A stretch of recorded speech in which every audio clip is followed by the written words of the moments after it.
বন্ধুরা, আশা করি তোমরা সবাই ভালো আছো। তোমার চ্যানেলে তোমাদের সবাইকে স্বাগতম। তো এর আগে আমি তোমাদের জন্য 2 মার্কের কোশ্চেন, তারপরে তোমাদের 3 মার্কের কোশ্চেন এবং 5 মার্কের কোশ্চেন আলাদা আলাদাভাবে দিয়েছিলাম, এবং সেখানে আমি কিভাবে লিখবে তার সঙ্গে ইম্পর্টেন্ট বিষয়গুলো এবং কিছু কিছু চালাকিও শিখিয়ে দিয়েছিলাম, যে 2 মার্কের জন্য সমস্ত প্রশ্ন পড়ার দরকার নেই বা 5 মার্কের জন্য সব পড়ার দরকার নেই, কিছু কিছু না পড়লেও চলবে। তো সেই বিষয়গুলো আজকের এই ভিডিওতে আমি আলোচনা করছি না। আজ একদম আমি তোমাদের চ্যাপ্টার ওয়াইজ ভূগোলের 2025 সালের পরীক্ষার্থীদের জন্য সম্পূর্ণ সাজেশন তুলে ধরছি, অর্থাৎ 2 মার্কের প্রশ্ন, 3 মার্কের প্রশ্ন এবং 5 মার্কের প্রশ্ন একত্রে। চালাকিগুলো যারা 2 মার্ক, 3 মার্ক এবং 5 মার্কের প্রশ্নর আগের যে ভিডিওগুলো দেখেছো তারা তো জেনেই যাবে, আর যারা জানবে না তাদের জন্য এই ভিডিওর ডেসক্রিপশন বক্সে আমি এই লিঙ্ক 3টে দিয়ে দেবো, যেখানে তোমরা সাজেশনও পেয়ে যাবে, তার সঙ্গে কিভাবে কি লিখবে বা কোন কোন বিষয়টা না পড়লেও হবে। যেমন স্বাভাবিকভাবে তবু একটু বলে রাখি, যেমন 2 মার্কের জন্য কেউ যদি মনে করে আমি বায়ুমণ্ডল থেকে এতগুলো প্রশ্ন পড়ব না, তাহলে কিচ্ছু যায় আসে না। কারণ 2 মার্কের বায়ুমণ্ডল না পড়লেও হয়, কারণ তার অর পাওয়া যায়। অর্থাৎ বহির্জাত প্রক্রিয়া থেকে একটা প্রশ্ন লিখব আর বায়ুমণ্ডল থেকে একটা প্রশ্ন লিখব, তাহলে কিন্তু আমার বায়ুমণ্ডল না লিখলেও হবে। তো এই সমস্ত চালাকি 3 মার্কের প্রশ্নেও বা ব্রড টাইপের কোশ্চেন সমস্ত জায়গায় আমি বলেছি, সেখানে তোমরা দেখতে পারো। আর আজকের এই আলোচনায় আমরা যেটা বলবো সেটা হচ্ছে, এর আগেও আমি সাজেশন দিয়েছি, কিন্তু আজ তাদের ভেতর থেকে কিছু সিলেক্টেড প্রশ্ন তোমাদের সামনে তুলে ধরছি। তোমরা দেখতেই পাচ্ছ প্রশ্নের শেষে একটা ছোট্ট ছোট্ট স্টার চিহ্ন দেওয়া রয়েছে, যে স্টার চিহ্নগুলো মোস্ট ইম্পর্ট্যান্ট প্রশ্ন। তবে যে কটা প্রশ্ন দিয়েছি প্রত্যেকটা প্রশ্ন ইম্পর্ট্যান্ট, তার ভেতর দিয়ে সেরা প্রশ্নগুলো তোমাদের সামনে তুলে ধরার, এই প্রশ্নগুলোকে একটু বিশেষ গুরুত্ব সহকারে পড়বে। আর কিভাবে 2 মার্কের কোশ্চেন, 3 মার্কের কোশ্চেন বা 5 মার্কের লিখবে, কীভাবে ফুল মার্কস পাবে সে সম্পর্কে আগেও আলোচনা করেছি, যার জন্য সেটা নিয়ে আর এই মুহূর্তে আলোচনা করছি না। আমি সরাসরি চলে যাই মূল সাজেশন পর্বে। তো প্রথমেই 2 মার্কের কোশ্চেন আমাদের 6টা লিখতে হবে। প্রথম অধ্যায় বহির্জাত প্রক্রিয়া, তাদের দ্বারা সৃষ্ট অভিরূপ থেকে যে প্রশ্নগুলো পড়বে। প্রথম প্রশ্ন, সংজ্ঞা। অবরোহণ, আরোহণ, পর্যায়ন, ক্ষয়ীভবন, পুঞ্জিত ক্ষয়, ভ্যালিড ট্রেন, হিমানী সম্প্রপাত, ঝুলন্ত উপত্যকা, ফিয়র্ড, হিমদ্রোণী, হিমরেখা, বার্গস্ক্রুন্ট, নটাক্স, মরুদ্যান, হামাদা, ওয়াদি, প্লায়া, মরুকরণ, লোয়েস, পেডিমেন্ট, ধারণা অববাহিকা, নদী অববাহিকা, গ্রিখাত ও ক্যানিয়ন, নদীগ্রাস, ইনসেলবার্স, জল বিভাজিকা, অপসারণ গর্ত, অবঘর্ষ, মহাদেশীয় ও পাদদেশীয় হিমবাহ, ষষ্ঠঘাতের সূত্র, কিউসেক ও কিউমেক এবং প্রপাতকূপ। এই কটা প্রশ্ন তোমাকে এই অংশ থেকে পড়তেই হবে, ঠিক আছে? এবং প্রশ্ন কিন্তু কমন এখান থেকে পাবেই পাবে। দ্বিতীয় চ্যাপ্টার বায়ুমণ্ডল। কী কী প্রশ্ন? অ্যারোসেল, ট্রপোস্ফিয়ার, মেসোস্ফিয়ার, ট্রোপোপোজ, ওজোন কী, উত্তাপের সমতা কী, অ্যালবেডো কী, বৈপরীত্য উত্তাপ কী, ক্যাটাবেটিক বায়ু, অ্যানাবেটিক বায়ু কী, গ্রিনহাউস কী, উষ্ণতা হ্রাসের স্বাভাবিক হার কাকে বলে, ইনসুলেশন কী, তাপ বিষুবরেখা কাকে বলে, মোনেক্স কী, কোরিওলিস বল কী, জিওট্রপিক বায়ু কাকে বলে, জেট বায়ু কাকে বলে, সমচাপ রেখা কাকে বলে, গর্জনশীল চল্লিশা কাকে বলে, ফ্রেলের সূত্রটি কী, অশ্বক্ষাংশ বলতে কী বোঝো, সমুদ্রবায়ু ও স্থলবায়ুর সংজ্ঞা দাও, 22 ব্যালট সূত্রটি কী, প্রতীপ ঘূর্ণবাত কাকে বলে, ঘূর্ণবাতের চক্ষু কাকে বলে, শিশিরাঙ্ক কী, সীমান্ত কাকে বলে, শিলাবৃষ্টি কাকে বলে। বায়ুমণ্ডল থেকে যে কটা প্রশ্ন, এ কটা পড়বেই পড়বে, কোনো মিস দেবে না। কারণ 2 মার্কে কেউ যদি এই বায়ুমণ্ডল না পড়ো কিছু যায় আসে না, কিন্তু বহির্জাত প্রক্রিয়া, বায়ুমণ্ডল, বজ্র ব্যবস্থাপনা এগুলো তোমাকে পড়তেই হবে। বায়ুমণ্ডলের যে প্রশ্নগুলো, শৈবাল সাগর, হিমশৈল, হিমপ্রাচীর, গ্র্যান্ড ব্যাংক, মগ্নচড়া, মৌসুমী স্রোত, সমুদ্র স্রোত, অন্তঃস্রোত ও বহিঃস্রোত, সারাসারির বান, সিজিগি, পেরিজি, সংযোগ অবস্থান ও প্রতিযোগ অবস্থান, ভরা জোয়ার ও মরা জোয়ার। বজ্র ব্যবস্থাপনা থেকে তরল বজ্র, গ্যাসীয় বজ্র, জৈব বজ্র, তেজস্ক্রিয় বজ্র, ই বজ্র বা ই ওয়েস্ট, কম্পোস্টিং, ফ্লাই অ্যাশ, বজ্রের পুনর্নবীকরণ, পুনর্ব্যবহার, ভরাটকরণ, বজ্র ব্যবস্থাপনা, স্ক্রাবার, যেটা কিন্তু সবথেকে বেশি ইম্পর্ট্যান্ট এবার বলে রাখি, স্ক্রাবার, ইউট্রোফিকেশন, নিষ্কাশন কী এবং লিচেট কী, প্রত্যেকটা সংজ্ঞা কোনোটা বাদ দেওয়া যাবে না। ভারতের প্রাকৃতিক আর আঞ্চলিক দুটো থেকে যে কোনো একটা পার্ট বাদ দিতে পারো।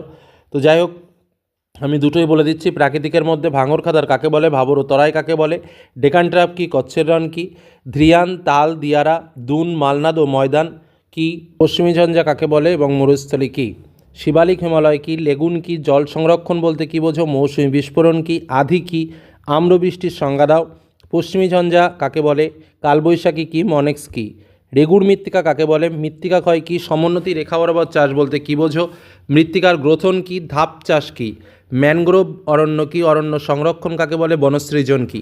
এবার আসবো আঞ্চলিক ভূগোল থেকে। কৃষি শিল্প জনসংখ্যা পরিবহন থেকে আমাদের প্রশ্ন আসে। তো 2 মার্কের জন্য ইম্পর্টেন্ট প্রশ্নগুলো হলো শস্যাবর্তন কাকে বলে, রবি ও খারিফ ফসল কি, সবুজ বিপ্লব কি, মিলেট কি, জাইদ ফসল কি, নাবার্ড টিকা, বাগিচা ফসল কি, ধাপ চাষ কি, ফালি চাষ কি, জীবিকা সত্তাভিত্তিক কৃষির সংজ্ঞা দাও। নেক্সট, শিল্প থেকে বিশুদ্ধ কাঁচামাল কি, পণ্যসূচক বলতে কী বোঝো, উদীয়মান শিল্প কি, সিলিকন ভ্যালি কি, অবশিল্পায়ন কি, রুগ্ন শিল্প কি, কুটির শিল্প কি এবং তথ্য প্রযুক্তি শিল্প কি, তার সঙ্গে সেল এবং টিস্কোটা দেখে রাখবে টিকা আকারে। নেক্সট, জনসংখ্যা থেকে জনঘনত্ব, আদমশুমারি, জনবিস্ফোরণ, নগরায়ন, পরিব্রাজন, কাম্য জনসংখ্যা, জনাকীর্ণতা, মানুষ জমি অনুপাত, জনসংখ্যার অভিক্ষেপ, শূন্য জনসংখ্যা বৃদ্ধি। আর পরিবহন থেকে সোনালী চতুর্ভুজ, হীরক চতুর্ভুজ, Air India, shipping line, shipping lane, রজ্জুপথ, পুনর্রপ্তানি বন্দর, এয়ারপোর্ট অথরিটি অফ ইন্ডিয়া। ষষ্ঠ অধ্যায় যেটা উপগ্রহ চিত্র এবং ভূবৈচিত্র্যসূচক মানচিত্র, এখান থেকে উপগ্রহের সংজ্ঞা, সানসিনক্রোনাস উপগ্রহ কাকে বলে, সেন্সর কি, সার্ভে অফ ইন্ডিয়া সম্পর্কে টিকা, পিক্সেল বলতে কী বোঝো, ফলস কালার কম্পোজিশন কি। নেক্সট, ভূবৈচিত্র্যসূচক মানচিত্র কাকে বলে, আন্তর্জাতিক সিরিজ মানচিত্র কাকে বলে, সমভূমি ও মালভূমি ও পার্বত্য অঞ্চলের টোপোগ্রাফিক্যাল মানচিত্রের বৈশিষ্ট্য। এই যে প্রশ্নগুলো বললাম, তোমরা অনেকেই ভাবতে পারো 2 মার্কের এত প্রশ্ন দিলেন কেন, কিন্তু কথা কিচ্ছু করার নেই, 2 মার্কের জন্য সবথেকে বেশি পরিমাণে পড়তে হয়। নেক্সট, 3 মার্কের প্রশ্ন আমি চ্যাপ্টার ওয়াইজ শেয়ার করছি। বহির্জাত প্রক্রিয়া ও তার দ্বারা সৃষ্ট ভূমিরূপ, আবহবিকার ও ক্ষয়ভবনের পার্থক্য, নদী কী কী প্রক্রিয়ায় ক্ষয় এবং সঞ্চয় করে, অশ্বগ্রাকৃতি হ্রদ কীভাবে সৃষ্টি হয়, জলপ্রপাত উৎসের দিকে সরে যায় কেন, বদ্বীপ সৃষ্টির কারণগুলো কী কী, সব নদীর বদ্বীপ গড়ে ওঠে না কেন, মরুভূমির সম্প্রসারণের 3টি কারণ লেখো, মরুভূমির সম্প্রসারণ রোধের উপায় কী, অনুদৈর্ঘ্য বালিয়াড়ি ও তির্যক বালিয়াড়ির পার্থক্য কী, ঝুলন্ত উপত্যকায় জলপ্রপাত দেখা যায় কেন, বায়ুর বহন প্রক্রিয়া কী কী, বায়ু কী কী প্রক্রিয়ায় ক্ষয় করে এবং কী কী প্রক্রিয়ায় সঞ্চয় করে, উষ্ণ মরু অঞ্চলে বায়ুর কার্যের প্রাধান্য বেশি কেন, উপনদী ও শাখা নদীর পার্থক্য লেখো, ইউ আকৃতির উপত্যকা ও ভি আকৃতির উপত্যকার মধ্যে পার্থক্য লেখো, ইয়ারডাং ও জুগানের মধ্যে পার্থক্য লেখো, রসেমতানে এবং জামলিনের মধ্যে পার্থক্য লেখো। সুন্দরবন অঞ্চলের ওপর জলবায়ুর পরিবর্তনের প্রভাবগুলো কী কী। এবার আসি বায়ুমণ্ডল থেকে। ওজোন স্তরকে প্রাকৃতিক সৌরপর্দা বলে কেন, আয়নোস্ফিয়ারে মেরুজ্যোতি সৃষ্টি হয় কেন, ওজোন গ্যাসের গুরুত্ব কী, পর্বতের কোন ঢালে বৃষ্টিচ্ছায়া অঞ্চলের সৃষ্টি হয়েছে কেন, ভারতকে মৌসুমী বায়ুর দেশ বলে কেন, ওজোন গহ্বর সৃষ্টির কারণ ও প্রতিরোধের উপায় কী, স্থলবায়ু ও সমুদ্রবায়ুর পার্থক্য লেখো, ওজোন স্তর সৃষ্টি ও ধ্বংস হয় কীভাবে, জলভাগ অপেক্ষা স্থলভাগ অধিক উত্তপ্ত হয় কেন, আবহাওয়া ও জলবায়ুর মধ্যে পার্থক্য কী, মেঘমুক্ত রাত্রি অপেক্ষা মেঘাচ্ছন্ন রাত্রি গরম কেন, বায়ুমণ্ডল উষ্ণ হবার 3টি পদ্ধতি কী কী, আমরা বায়ুর চাপ অনুভব করি না কেন, উল্কাপিণ্ড পুড়ে যায় কেন, আর স্ট্রাটোস্ফিয়ারে বিমান চলাচল করে কেন, ভারতকে মৌসুমী বায়ুর দেশ বলে কেন, নিরক্ষীয় অঞ্চলে 4 o'clock রেইন বলা হয় কেন, নিরক্ষীয় অঞ্চলকে। বায়ুমণ্ডল থেকে প্রশ্ন, গ্র্যান্ড ব্যাংক মগ্নচড়া বাণিজ্যিক মৎস্যচাষের জন্য অনুকূল কেন, নিউ ফাউন্ডল্যান্ড সারা বছর কুয়াশাচ্ছন্ন থাকে কেন, সমুদ্র স্রোত ও সমুদ্র তরঙ্গের মধ্যে পার্থক্য কী, একটি স্থানে দুটি মুখ্য জোয়ারের মধ্যে সময়ের ব্যবধান 24 ঘন্টা 52 মিনিট হয় কেন, অমাবস্যার জোয়ার পূর্ণিমার জোয়ারের তুলনায় তীব্র হয় কেন, পেরিজিয়ান জোয়ার ও অ্যাপোজিয়ান জোয়ার কী, জলবায়ুর উপর সমুদ্র স্রোতের প্রভাব কী, পৃথিবীর প্রতিটি স্থানে প্রতিদিন 2 বার জোয়ার ও 2 বার ভাটা হয় কেন, ভরা জোয়ারের তুলনায় মরা জোয়ারের জলস্ফীতি কম হয় কেন, ভরা জোয়ার ও মরা জোয়ারের পার্থক্য কী।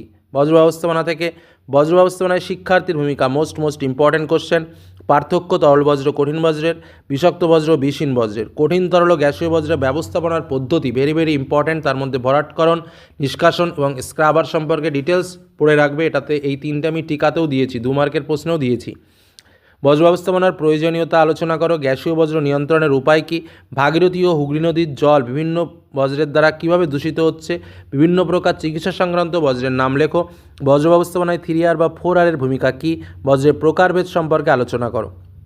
এবার প্রাকৃতিক ভূগোল থেকে 3 মার্কের প্রশ্ন, যে 2024-এ তোমার এসেছিল মৃত্তিকা সংরক্ষণের বৈশিষ্ট্য। যাই হোক, তরাই ও ভাবর বলতে কী বোঝো, দাক্ষিণাত্য মালভূমি অঞ্চল সম্পর্কে আলোচনা করো, কয়াল কাকে বলে বৈশিষ্ট্য লেখো, পূর্ব হিমালয় পশ্চিম হিমালয়ের পার্থক্য লেখো, পূর্বঘাট ও পশ্চিমঘাট পর্বতমালার পার্থক্য লেখো, ভারতীয় জনজীবনে হিমালয়ের প্রভাব আলোচনা করো, দার্জিলিং ও কাশ্মীর হিমালয় এর সম্পর্কে আলোচনা করো, গঙ্গা বা ব্রহ্মপুত্র নদীর গতিপথ সম্পর্কে আলোচনা করো, উত্তর বাহিনী নদীগুলো বন্যাপ্রবণ কেন, নর্মদা ও তাপ্তি পশ্চিম বাহিনী কেন, দক্ষিণ বাহিনী নদী খরস্রোতা কেন, পশ্চিম বাহিনী নদীতে বদ্বীপ গড়ে ওঠেনি কেন, ভৌমজলের অতিরিক্ত ব্যবহারের ফলাফল কী, বহুমুখী নদী পরিকল্পনার উদ্দেশ্য কী, বৃষ্টির জল সংরক্ষণের পদ্ধতিগুলো কী কী, ভারতের মৃত্তিকা ক্ষয়ের পদ্ধতি কী, বন বিনাশের কারণ কী, বন সংরক্ষণের পদ্ধতিগুলো কী কী, ভারতের আঞ্চলিক থেকে যে প্রশ্নগুলো পড়তে হবে, ভারতের কৃষির গুরুত্ব ও বৈশিষ্ট্য, খারিফ শস্য রবি শস্যের পার্থক্য, জায়িদ শস্য কী তার বৈশিষ্ট্য, ধান পাট গমের এবং চা চাষের সমস্যা, উত্তর পশ্চিম ভারতে গম চাষ উন্নত কেন, উত্তর পূর্ব ভারতে চা চাষের উন্নতির কারণ কী, পাঞ্জাব হরিয়ানা অঞ্চলে কৃষি উন্নতির কারণ কী, কাকে কেন ভারতে রুড়ো বলা হয়, ইঞ্জিনিয়ারিং শিল্পের শ্রেণীভাগ করো, পূর্ব ভারতে বস্ত্রশিল্পের কেন্দ্রীয় ভবনের কারণ কী, তামিলনাড়ুতে বা দক্ষিণ ভারতে বস্ত্রশিল্প গড়ে ওঠার কারণ কী, তথ্য প্রযুক্তি শিল্পের ভবিষ্যৎ লেখো, দক্ষিণ ভারত কফি চাষে বিখ্যাত কেন, জলপথকে উন্নয়নের জীবনরেখা বলে কেন, চা পাতা তোলার ক্ষেত্রে মহিলা শ্রমিক বেশি প্রয়োজন কেন, ভারতের তথ্য প্রযুক্তি শিল্প কাকে বলে, তার উন্নতির 3টি কারণ লেখো, জনঘনত্ব বৃদ্ধির কারণ কী। উপগ্রহ চিত্র থেকে ইম্পর্টেন্ট প্রশ্ন, ভূবৈচিত্র্যসূচক মানচিত্রের সূচক সংখ্যা দেওয়ার নিয়ম কী, উপগ্রহ চিত্রের বৈশিষ্ট্য লেখো, গুরুত্ব ও বা ব্যবহার লেখো, ভূবৈচিত্র্যসূচক মানচিত্রের সিরিজগুলো কী কী, পার্বত্য অঞ্চল অথবা মালভূমি অঞ্চলে ভূবৈচিত্র্যসূচক মানচিত্রের বৈশিষ্ট্য কী, জিওস্টেশনারি উপগ্রহ ও সানসিনক্রোনাস উপগ্রহের পার্থক্য কী, উপগ্রহ চিত্রের সুবিধাগুলো কী কী, ভূবৈচিত্র্যসূচক মানচিত্রের বৈশিষ্ট্য বা গুরুত্ব বা ব্যবহার লেখো। এবার আসবো 5 মার্ক কোশ্চেন, বহিজাত প্রক্রিয়া থেকে, নদী হিমবাহের ক্ষয় ও সঞ্চয় কার্যের ফলে গঠিত ভূমিরূপ, অর্থাৎ নদীর ক্ষয় আর সঞ্চয় আর হিমবাহের ক্ষয় আর সঞ্চয়। হিমবাহের ক্ষয়টা মোস্ট ইম্পর্টেন্ট, হিমবাহের ক্ষয় সঞ্চয়টা তবুও তোমরা দুটোই কোনো অংশ বাদ দেবে না, কারণ একটা আসবে একটাই ভালো করে লিখতে হবে। হিমবাহ ও জলধারার মৃত কার্যের ফলে গঠিত ভূমিরূপ, নদী ও বায়ুর মৃত কার্যের ফলে গঠিত ভূমিরূপ। আচ্ছা, বায়ুমণ্ডল থেকে স্তর বিন্যাস করে যে কোনো দুটি ভাগ সম্পর্কে আলোচনা, অথবা উচ্চতা ও উষ্ণতা তাপমাত্রা অনুসারে বায়ুমণ্ডলের স্তর বিন্যাস করে। একই উত্তর। ওজোন গ্যাস কি, ওজোন গ্যাস কীভাবে উৎপত্তি হয়, কীভাবে ধ্বংস হয়, গুরুত্ব। এই প্রশ্ন এগুলো 2এও পাবে, 3এও পাবে। বায়ুমণ্ডলের উষ্ণতা তারতম্যের কারণ মোস্ট ইম্পর্ট্যান্ট প্রশ্ন এবছর বলে রাখলাম। আচ্ছা, বায়ুমণ্ডল উষ্ণ হওয়ার পদ্ধতি, মৌসুমী বায়ুর সঙ্গে জেট বায়ু প্রবাহের সম্পর্ক, বায়ুমণ্ডলের চাপের তারতম্যের কারণ। আচ্ছা, নিয়ত বায়ু কাকে বলে, বিভিন্ন প্রকার নিয়ত বায়ু সম্পর্কে আলোচনা করো, প্রশ্নটাকে ঘুরিয়ে দিতে পারে। বায়ুচাপ বলয়ের সঙ্গে নিয়ত বায়ুর সম্পর্ক আলোচনা করো, অথবা বায়ুর চাপ বলয়গুলির সংক্ষিপ্ত বিবরণ দাও। একই প্রশ্ন, একই উত্তর। আচ্ছা, ক্রান্তীয় ঘূর্ণবাত ও নাতিশীতোষ্ণ ঘূর্ণবাতের পার্থক্য আর বৃষ্টিপাতের শ্রেণীভাগ করে বিভিন্ন প্রকার বৃষ্টিপাত সম্পর্কে আলোচনা করো। বায়ুমণ্ডল থেকে তো একটা প্রশ্ন আসবেই, সমুদ্র স্রোত সৃষ্টির কারণ, জোয়ার ভাটা সৃষ্টির কারণ ও প্রভাব শ্রেণীভাগ সহ পড়ে রাখবে। আর সমুদ্র স্রোত সৃষ্টির নিয়ন্ত্রকগুলো কী কী। ওকে, ভারত থেকে 5 মার্কের কোশ্চেন, প্রাকৃতিক থেকে, ভারতের পূর্ব ও পশ্চিম উপকূলের সমভূমির পার্থক্য, দৈর্ঘ্য বা প্রস্থ বরাবর হিমালয়ের শ্রেণীবিভাগ, ভারতের জলবায়ুর নিয়ন্ত্রক বা বৈচিত্র্যের কারণ অথবা ভারতের জলবায়ুর বৈশিষ্ট্য, ভারতীয় জলবায়ুতে মৌসুমী বায়ুর প্রভাব বা গুরুত্ব, উত্তর ভারত ও দক্ষিণ ভারতের নদ নদীর পার্থক্য, জল সংরক্ষণ বলতে কী বোঝো, জল সংরক্ষণের বিভিন্ন পদ্ধতি। আর অর্থনৈতিক ভূগোল থেকে চা, কফি, ধান বা গম এবং কার্পাস কোনটা আসবে গ্যারান্টি দেখেও বলতে পারবে না, তবে চা বা ধান খুব ইম্পর্টেন্ট রয়েছে। আচ্ছা, তারপরে হচ্ছে অর্থনৈতিক শিল্প থেকে হচ্ছে পূর্ব ভারতের লোহ ইস্পাত শিল্প কেন্দ্রীয় ভবনের কারণ কি, আর পশ্চিমাঞ্চলে পেট্রোরসায়ন শিল্পের কেন্দ্রীয় ভবনের কারণ কি, তার সঙ্গে ইঞ্জিনিয়ারিং শিল্পটাও একটু দেখে রাখবে। ইঞ্জিনিয়ারিং শিল্প বলতে কী বোঝো, ভারতের ইঞ্জিনিয়ারিং শিল্প গড়ে ওঠার কারণ কী। আর জনসংখ্যা নগরায়ন থেকে ভারতের জনসংখ্যা বৃদ্ধির কারণ কী কী, ভারতের জনসংখ্যার অসম বন্টনের কারণ কী, আর ভারতের নগর গড়ে ওঠার কারণ কী, ভারতের নগরায়নের সমস্যা বা কুফলগুলো কী কী। এই প্রশ্ন যে কটা দিলাম, এই যদি কেউ কমপ্লিট করতে পারো, তার 90-র মধ্যে ব্রড কোশ্চেন 2, 3, 5 একটাও এদিক ওদিক থাকবে না। অর্থাৎ যে অর যাই বলো না কেন, সে অর বলো আর যাই বলো, সমস্ত কোশ্চেন এর মধ্যে কমন পাবে। একদম 100% ফুল সিকিওর সাজেশন যাকে বলা যায়, সেটা হলো এই। এবার কি একটু বেশি পড়তে হতে পারে, কিন্তু 100% গ্যারান্টি সহ বলছি, এর বাইরে 2, 3, 5 মার্কের কোনো প্রশ্ন হবে না। ঠিক আছে, আর শর্টের জন্য তো বই পড়তে হবে, বা আমরা যে মাসগুলো শেয়ার করছি সেগুলো দেখতে হবে। এই পর্যন্ত তোমরা রেডি করে ফেলো, যে কটা দিন সময় আছে তার মধ্যে এগুলো রেডি করে ফেলো, যে মুহূর্তটুকু টাইম আছে হাতে তার জন্য এটা রেডি করে ফেলো। এটুকুই বলে আজকের আলোচনা শেষ করলাম।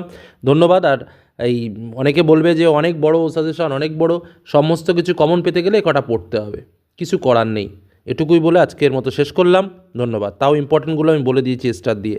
আর একদম ঠিক পরীক্ষার 2-1 দিন আগে লাস্ট মিনিট সাজেশন শেয়ার করব, তখন ভাবনা চিন্তা করে দেখব শেষ মুহূর্তে, কিন্তু এগুলো পড়ে ফেলো, এটুকুই বলার। ধন্যবাদ।